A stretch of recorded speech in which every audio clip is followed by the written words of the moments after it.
महबूब सनम तुझे मेरी कसम, मुझे देखना ऐसी नजरों से कि कुछ कुछ होता है, कि कुछ कुछ होता है। नमस्कार, गुड मॉर्निंग दोस्तों। द ग्रेट एजुकेशन के ऑनलाइन प्लेटफॉर्म के माध्यम से मैं राम सर आप सभी का बहुत बहुत स्वागत अभिनंदन करता हूं। जैसा कि आज आप सामने से आपको दिख रहा होगा, क्या दिख रहा होगा? भारतीय शिक्षा का इतिहास। जी हाँ, भारतीय शिक्षा का इतिहास क्या है, भारत के अंदर शिक्षा का विकास कैसे कैसे हुआ है, उन सारे पॉइंट को एक एक करके आप देखिएगा। और आज आपको बहुत ही बेहतरीन क्लास मिलने वाली है। जैसा कि आपको सामने से दिख रहा होगा कि भारत के अंदर शिक्षा का विकास आखिर कैसे हुआ है, भारत में शिक्षा का इतिहास क्या है। जैसा कि आप जानते हैं कि हंटर कमीशन आता है, हंटर कमीशन के बाद आप देखते हैं राधा कृष्णन आयोग आता है, सार्जेंट आयोग आता है। भारत में प्रथम जो है केंद्रीय विश्वविद्यालय की स्थापना कब किया गया है, भारत में जो है इलाहाबाद विश्वविद्यालय की स्थापना कब किया गया है। सार्जेंट आयोग का संबंध किससे है, एक एक पॉइंट को आप देखिएगा और देखने के बाद आपको ऐसा लगेगा नहीं, मुझे इस पॉइंट पर पढ़ना बेहद जरूरी है। इसलिए मेरे प्यारे छात्रों, मेरे प्यारे बंधुओं, मैंने इस टॉपिक्स को बहुत ही महत्वपूर्ण समझा और आज आपके सामने लेकर हाजिर हूं। और आप देखिएगा यहां से एग्जाम में कैसे प्रश्न बनते हैं। आइए चलते हैं हम अपने मंजिल की ओर और देखते हैं कैसे कैसे प्रश्न बनते हैं। और सर्वप्रथम हम ये देखेंगे कि भारत में प्रथम संस्कृत कॉलेज की स्थापना कब किया गया है। जी हाँ, भारत का प्रथम संस्कृत कॉलेज, जी हाँ, भारत का प्रथम संस्कृत कॉलेज की स्थापना 1792 ईस्वी को किया गया है। और कहां पर किया गया है, तो याद रखना बनारस में किया गया है। कहां पर किया गया है, बनारस में किया गया है। और किसके नेतृत्व में किया गया है, तो आपकी जानकारी के लिए बता देना चाहता हूं, जोनाथन डंकन का नाम सुना होगा। जी हाँ, जोनाथन डंकन के नेतृत्व में किया गया है। जोनाथन डंकन के नेतृत्व में भारत में प्रथम संस्कृत कॉलेज की स्थापना किया गया है। अब अगले पॉइंट पर क्या देखेंगे कि भारत में प्रथम इंजीनियरिंग कॉलेज। जी हाँ, भारत में प्रथम, जी हाँ, भारत में प्रथम इंजीनियरिंग कॉलेज की स्थापना कब किया गया है, तो 1847 ईस्वी में। जी हाँ, भारत में प्रथम इंजीनियरिंग कॉलेज की स्थापना 1847 ईस्वी में जेम्स टॉमसन के समय। जी हाँ, किसके समय किया गया है, जेम्स टॉमसन के समय किया गया है। और कहां पर किया गया है, तो आपकी जानकारी के लिए बताना चाहता हूं, रुड़की। जी हाँ, रुड़की में किया गया है। रुड़की है कहां, उत्तराखंड में है। जी हाँ, रुड़की कहां है, उत्तराखंड में है। और यहीं पर पहली बार भारत के अंदर इंजीनियरिंग कॉलेज की स्थापना जेम्स टॉमसन के समय किया गया है।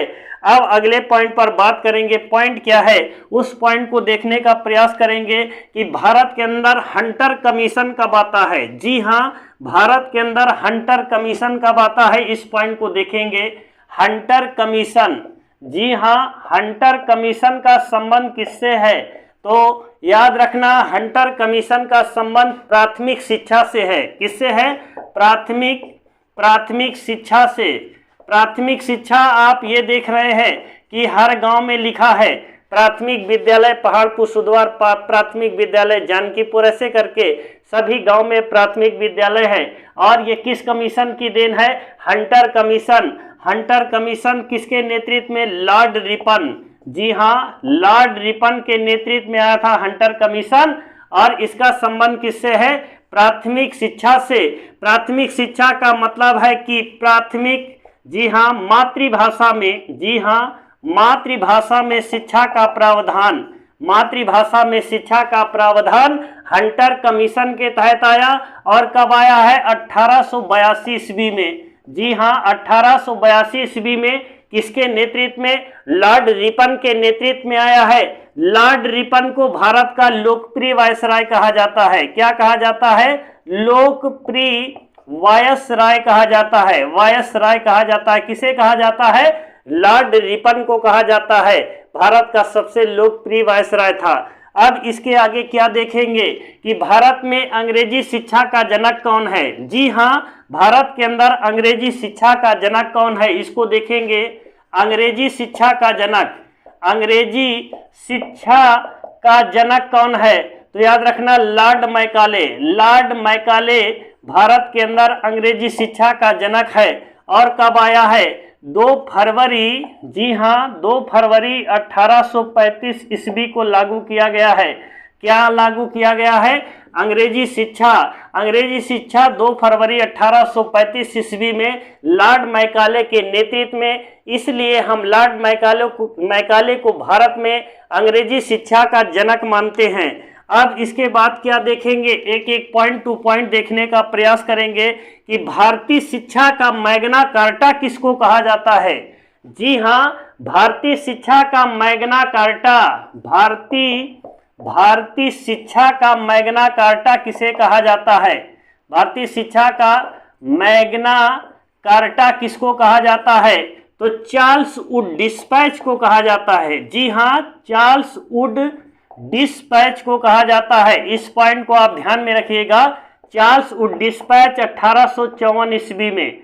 जी हाँ, भारतीय शिक्षा का Magna carta Charles Wood dispatch को कहा जाता है। और कब आया? 1854 ईस्वी में आया। और मैग्ना कार्टा का मतलब क्या होता है कि भारत के अंदर चार्ल्स वुड डिस्पैच ने शिक्षा के क्षेत्र में अभूतपूर्व योगदान किया है, इसलिए इसे भारतीय शिक्षा का मैग्ना कार्टा कहते हैं। जी हाँ, इसे क्या कहते हैं? भारतीय शिक्षा का मैग्ना कार्टा।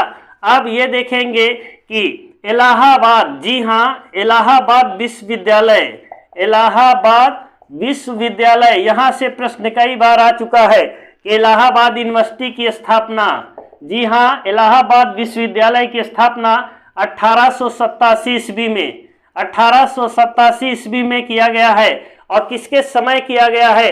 तो लॉर्ड डफरिन, जी हाँ किसके समय?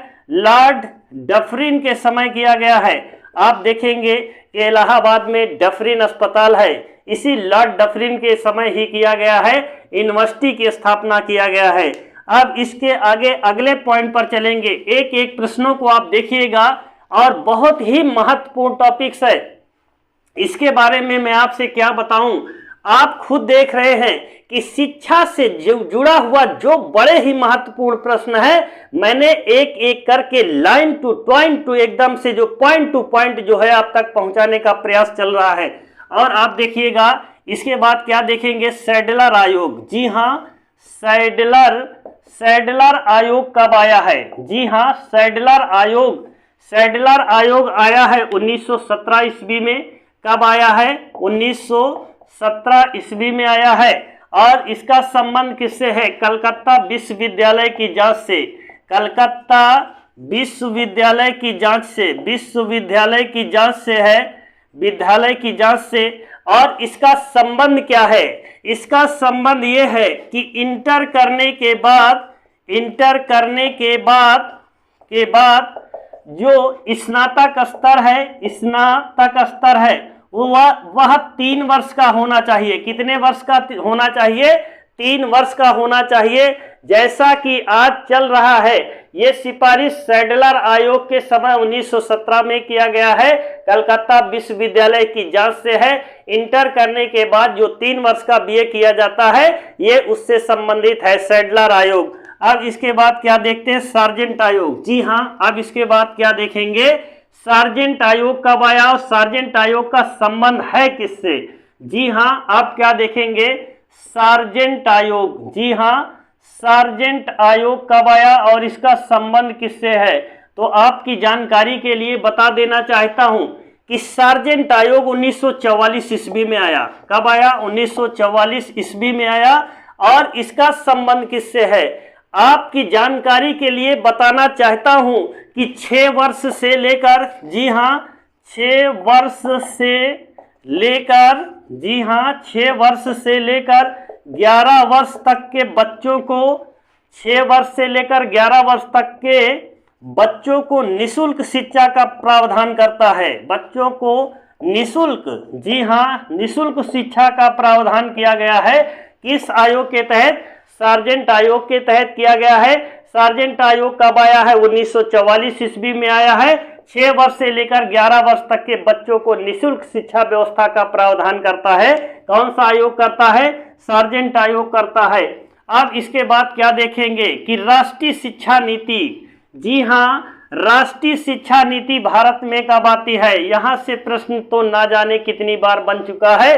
और प्यारे मित्रों, यदि सेशन आपको पसंद आता है तो लोगों के बीच में शेयर कीजिएगा, लाइक करिएगा, कमेंट कीजिएगा, ये भूलना नहीं, जिससे हम लोगों का जो हौसला है आप लोगों के लिए बना रहे और आप लोगों के लिए बेहतरीन से बेहतरीन कंटेंट आप तक पहुंचाने का पूरा प्रयास ये मेरा चलता रहे और मैं आप लोगों के लिए बेहतरीन कंटेंट लाने का पूरा प्रयास करूंगा।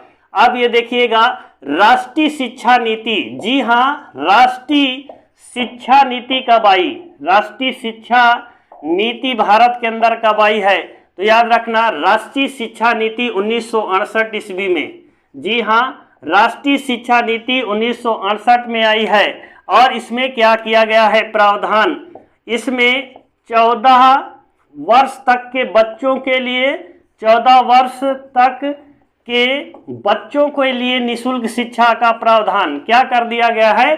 निःशुल्क शिक्षा, निःशुल्क, जैसा कि आज चल रहा है, यानी कि 6 वर्ष से लेकर 14 वर्ष तक के बच्चों को जो है निःशुल्क शिक्षा की व्यवस्था कब किया गया था? राष्ट्रीय शिक्षा नीति के तहत किया गया था। जी हाँ, राष्ट्रीय शिक्षा नीति का 1968 में 14 वर्ष तक के बच्चों को निःशुल्क शिक्षा व्यवस्था और साथ में क्या प्रावधान किया गया है? भारतीय शिक्षा पर 6%, जी हाँ, 6% धन खर्च किया जाएगा। बजट में से कितना परसेंट? 6% धन खर्च किया जाएगा शिक्षा व्यवस्था पर। अब इसके बाद क्या देखते हैं कि नवीन शिक्षा नीति भारत के अंदर कब आती है? जी हाँ, राष्ट्रीय शिक्षा नीति तो 1968 में आई है। नवीन शिक्षा नीति, एक अक्षर को पलट देंगे लास्ट में दोनों को, हो जाएगा, एकदम सही हो जाएगा। नवीन शिक्षा नीति, नवीन शिक्षा नीति 1968 में, वो तो राष्ट्रीय शिक्षा नीति आई थी। नवीन शिक्षा नीति 1986 ईस्वी में, जी हाँ, नवीन शिक्षा नीति 1986 ईस्वी में आई है। इसका उद्देश्य क्या था? उद्देश्य को देखेंगे कि क्या उद्देश्य इसके तहत किया गया था। पहले नंबर पे आप देखेंगे, साक्षरता दर का विकास करना। क्या करना? साक्षरता दर का विकास करना, साक्षरता दर का विकास करना पहला कार्य। और दूसरे नंबर पे शिक्षा का समाजीकरण करना, शिक्षा का समाजीकरण करना, समाजीकरण करना, ये प्रावधान किया गया था नवीन शिक्षा नीति के तहत। नवीन शिक्षा नीति का 1968, इसका उद्देश्य क्या था? साक्षरता दर का विकास करना, साथ में शिक्षा का समाजीकरण करना, अर्थात समाज में शिक्षा का प्रसार करने का कार्य कौन करता है? यह नवीन शिक्षा नीति के तहत किया गया था। अब इसके बाद क्या देखेंगे, एक पॉइंट और अभी देखना बाकी है, राधा कृष्णन आयोग। जी हाँ, राधा कृष्णन आयोग कब आया है? राधा कृष्णन आयोग, राधा कृष्णन आयोग कब आया है? तो 1948 ईस्वी में। जी हाँ, राधा कृष्णन आयोग 1948 ईस्वी में। इसका उद्देश्य क्या था? उद्देश्य इसका देखिएगा, जी हाँ, इसका उद्देश्य क्या था? संस्कारी शिक्षा, संस्कारी शिक्षा, और दूसरा क्या था? व्यवसायिक शिक्षा, व्यावसायिक शिक्षा का प्रावधान किया गया था कि राधा कृष्णन आयोग का संबंध कि शिक्षा ही ना दिया जाए, शिक्षा के साथ बच्चों को संस्कारी शिक्षा दिया जाए। जी हाँ, छोटे और बड़े का आदर करने वाली शिक्षा का जो आयोग किया था काम, वो था राधा कृष्णन आयोग, कि बच्चों के अंदर संस्कार पैदा करिए, जैसे कि बड़े और छोटे लोगों का आदर और सम्मान करना। और साथ में व्यवसायिक किया गया कि शिक्षा को ये माध्यम बना दिया जाए कि अधिक लोगों के बीच में प्रसार कर दिया जाए, ताकि भारत के अंदर जो शिक्षा है उस शिक्षा का पूरी तरह से विकास हो सके। आई होप कि आप लोग मेरी बात को समझ गए होंगे। और यहाँ से जो बनने वाले प्रश्न है प्यारे मित्रों, आप उस लोगों को पूरी तरह से कर पाएंगे जो यहाँ पर मैंने आपको पूरे शिक्षा के बारे में बताया गया है। आप उन सारे प्रश्नों को कर पाएंगे क्योंकि मैंने आपको शिक्षा से संबंधित जो पूरा निचोड़ था, निचोड़ करके एकदम पूरा छोटा कर दिया है।